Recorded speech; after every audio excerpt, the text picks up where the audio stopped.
रामनवमीच्या पूर्वसंध्येला नागपुरातील 103 वर्ष जुन्या पोदारेश्वर राम मंदिरात आकर्षक विद्युत रोषणाई करण्यात आली। रंगीबेरंगी लाईट्स तिथे लावल्या गेल्यात, त्याच्यामुळे मंदिर परिसर उजळून निघालेला आहे। ही दृश्य आपण बघतोय। नागपूरकरांचा आराध्य दैवत म्हणून सुद्धा पोदारेश्वर राम मंदिर प्रसिद्ध आहे। दरवर्षीप्रमाणे यंदा सुद्धा रामनवमीच्या पार्श्वभूमीवर शोभायात्रा निघणार आहे आणि यात्रेत हजारोंच्या संख्येने भाविक सहभागी होत आहेत।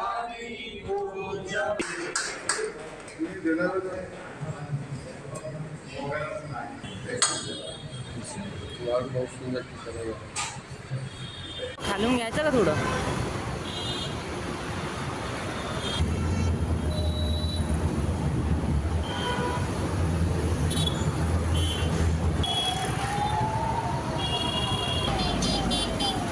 आपण ही दृश्य बघतोय। ठिकठिकाणी आज शोभायात्रांचं सुद्धा आयोजन केलेलं आहे आणि रामलल्लाच्या दर्शनासाठी ठिकठिकाणच्या राम मंदिरांमध्ये भाविकांची अगदी पहाटेपासूनच गर्दी होती। अनेक ठिकाणी तर रात्रीपासून रांगा लागलेल्या आहेत। आज रामनवमीचा हा उत्साह संपूर्ण देशभरात अनुभवायला मिळतोय। खालून घ्यायचं का थोडं? पोदारेश्वर राम मंदिराला केलेली ही आकर्षक विद्युत रोषणाई आपण बघतोय। कुणाचंही अगदी सहज लक्ष वेधून घेईल अशी मनोहर दृश्य या विद्युत रोषणाईमुळे नागपूरकरांना पाहायला मिळाली।